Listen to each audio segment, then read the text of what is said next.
T'as regardé du coup la conférence de Macron jeudi? À moitié. J'en ai un peu marre de Macron qui s'écoute parler. Mais toi aussi du coup tu t'écoutes parler. Parce que si on y réfléchit bien, toute ta vie c'est de faire des vidéos où tu t'écoutes parler.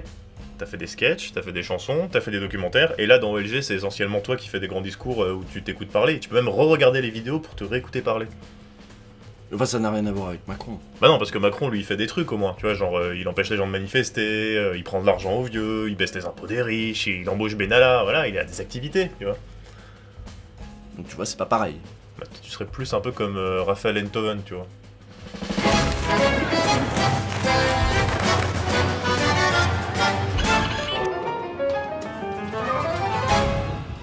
Souvenez-vous, quand les gilets jaunes ont émergé dans l'espace public, il a bien fallu qu'ils prennent la parole. Et ça ne s'est pas fait sans heurts, hein, on l'a dit ici, certains et certaines se sont montrés plus habiles que d'autres, et en quelques semaines seulement, un tri s'est effectué. On se souvient d'Ingrid Levavasseur, qui s'est distinguée assez vite par sa capacité à susciter l'émotion sur les plateaux.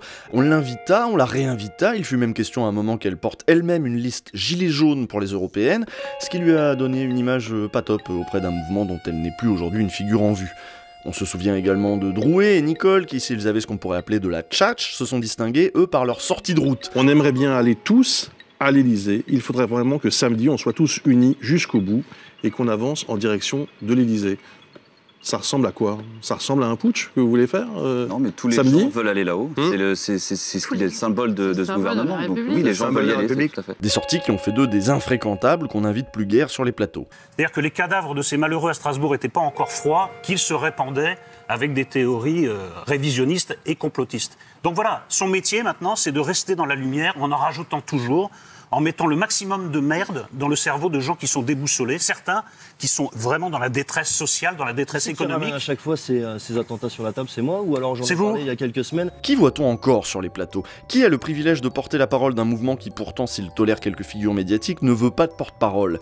Eh bien lui, par exemple. François Boulot, il parle bien, il ne dérape pas, sa syntaxe est impeccable, et s'il est parfois opaque quant à ses partis pris idéologiques, il est toujours clair lorsqu'il exprime une idée. François Boulot est ce qu'on pourrait appeler quelqu'un d'éloquent. Exactement, et donc quand vous avez ce fil conducteur à l'esprit, vous comprenez d'un côté les demandes catégorielles qui sont faites, c'est-à-dire des augmentations de salaire, la réindexation des retraites et des allocations familiales sur l'inflation, la revalorisation des petites retraites et de l'allocation adulte handicapé. Cette capacité qu'il a à tenir un discours structuré, à faire montre d'un aplomb certain, à n'être ni fouillis ni grotesque, tout ça lui donne une certaine force de persuasion, et ça lui donne un pouvoir. Il a pu être invité, réinvité, pas de souci, invité sur tous ces plateaux conflictuels qui se nourrissent du clash et du commentaire permanent, mais également invité jusque dans les médias les plus alternatifs, friands eux de discours longs, subversifs et anticonformistes. Alors on pourrait s'étonner qu'un gars sorti tout droit des ronds-points de Rouen fasse preuve de tant d'aisance à l'oral, on pourrait s'en étonner en tout cas si l'on ignorait qu'il était avocat de profession. Voilà, et avocat c'est un métier dans lequel évidemment l'éloquence compte énormément.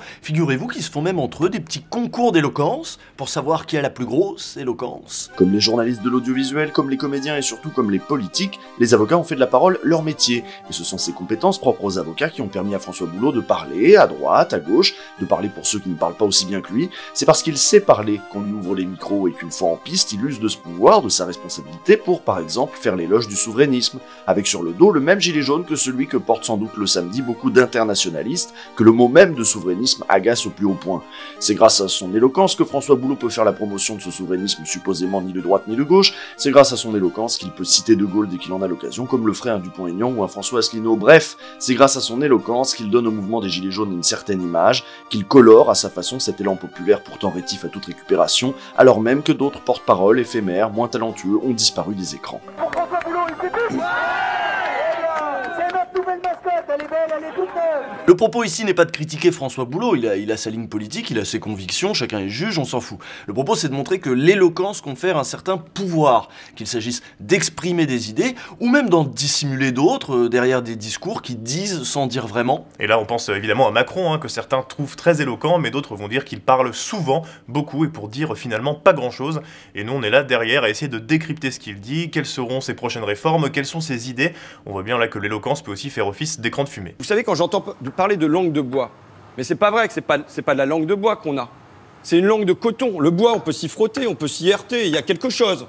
Tandis que moi, ce que j'ai à affronter dans l'hémicycle, c'est C'est comme si je prenais des somnifères en permanence et qu'il y avait mon cerveau qui s'abattait. Pendant qu'on est sur les mecs de gauche, tiens, l'éloquence de Mélenchon, c'est quelque chose, quoi. Là faut le voir, hein, faut le voir en meeting surtout, faut l'écouter. Là, il y a un sens du verbe, un sens du rythme, de la formule. Moi j'adore. Hein. Bah d'ailleurs, les éditorialistes ont bien été obligés de le reconnaître. Hein. Son petit discours après l'incendie de Notre-Dame de Paris, ça a été un des trucs les plus beaux et les plus justes qu'ils ont été amenés à entendre. Il y a fort à parier que cette capacité à magnétiser les foules avec sa seule voix, à les charmer mais aussi à les édifier comme un professeur, ce talent d'orateur l'a sans doute aidé à sortir du lot lors de la dernière présidentielle.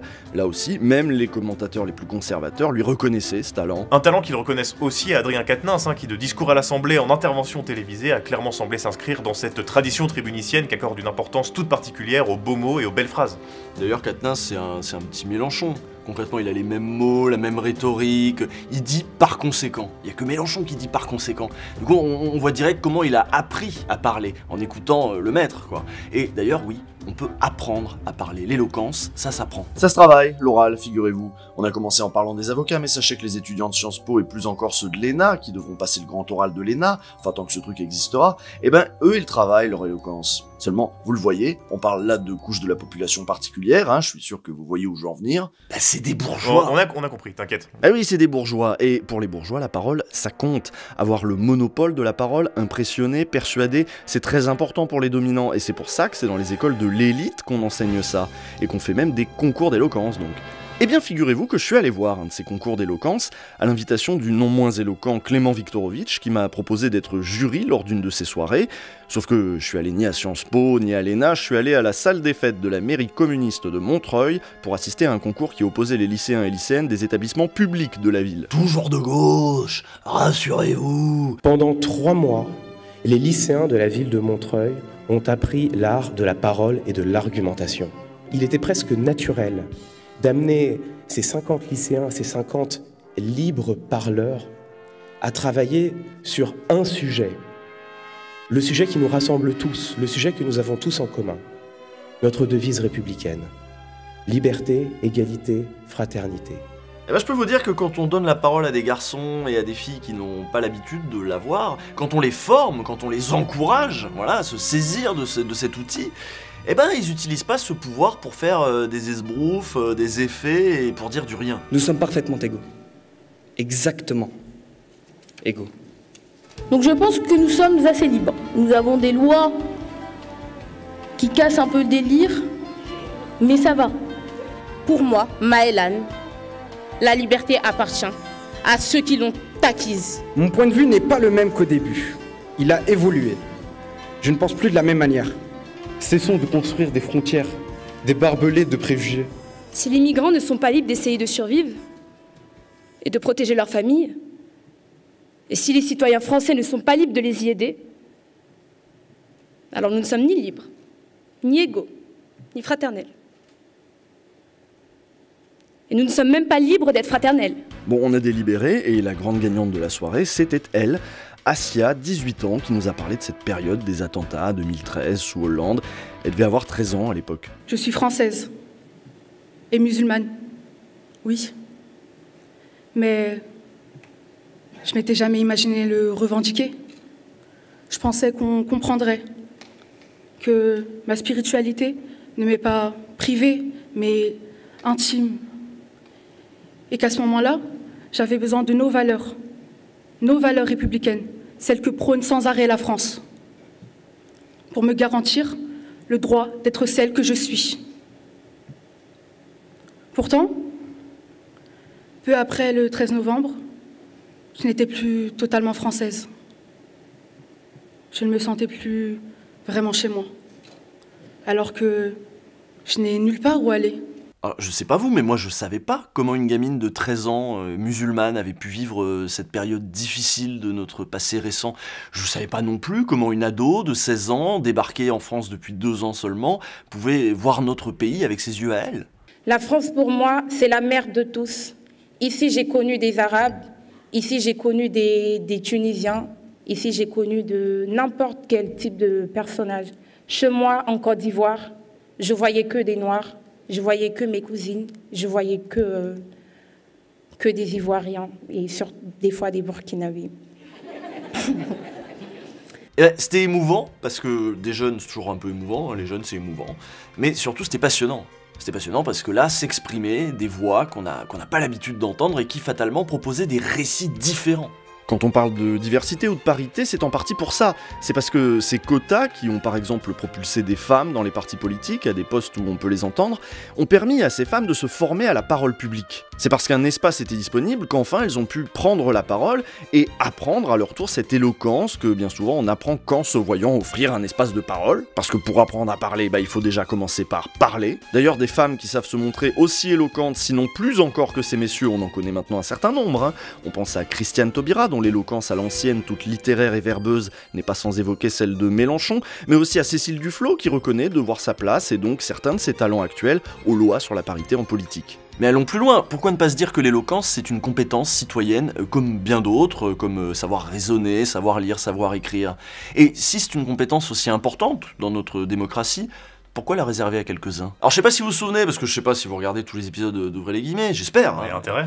Voilà. Mais il y a quelques semaines, on avait fait un épisode sur Blanquer, la loi de la confiance, dans lequel on rappelait que pour la droite, l'école publique devait se contenter d'enseigner les savoirs fondamentaux. Voilà, j'avais même fait un petit montage, un peu abusé, mais qui marchait bien. C'est vrai que c'était un peu bâtard comme tacle. Oui, mais on va le remettre, Oui. C'est permettre à tous les élèves de maîtriser les savoirs fondamentaux, lire, écrire, compter et respecter autrui. C'est pour ça que je veux une école primaire qui soit une école des fondamentaux, de l'autorité, de l'apprentissage du respect. Et c'est bien une réforme vitale du primaire qu'il faudrait s'atteler, comme le propose le Front National, en la recentrant sur les fondamentaux. Lire, écrire, compter et respecter autrui. Et je me souviens qu'à ce moment-là, on m'avait écrit pour me dire « si, c'est important de savoir lire, écrire, compter ». Mais je suis d'accord, évidemment. Mais pourquoi il n'y a qu'aux enfants de bourgeois qu'on apprend à parler? Pourquoi on apprend ça que dans les facs de droit et les grandes écoles? C'est important, parler. Si on apprenait tous ça à l'école, est-ce qu'un mouvement aussi populaire que celui des Gilets jaunes aurait fini par se doter d'un représentant comme François Boulot, qui se qualifie lui-même de CSP+, et qui, anecdote cocasse, s'est retrouvé finaliste en 2014 du concours d'éloquence des avocats du barreau de Rouen? Tiens. Donc on souhaite évidemment une telle réussite à Assia et à tous les autres, parce que moi l'éloquence je veux bien, mais à ce moment-là, l'éloquence pour tous, hein, sinon c'est toujours les mêmes qui parlent. À lundi prochain. Et du coup, il est sympa, Clément Viktorovitch? Oui, quand je suis arrivé, je fais « Oh là là, dis donc, je fais 2 heures de train », il me fait « Alors, pas exactement, vous avez fait 1h58 de train, j'ai les chiffres, machin », je fais « Oui, bon, c'était un peu long, quoi ». Il fait « Alors ça, c'est une opinion, ce n'est pas un fait ». Non, très sympa, très sympa. Très sympa, ouais.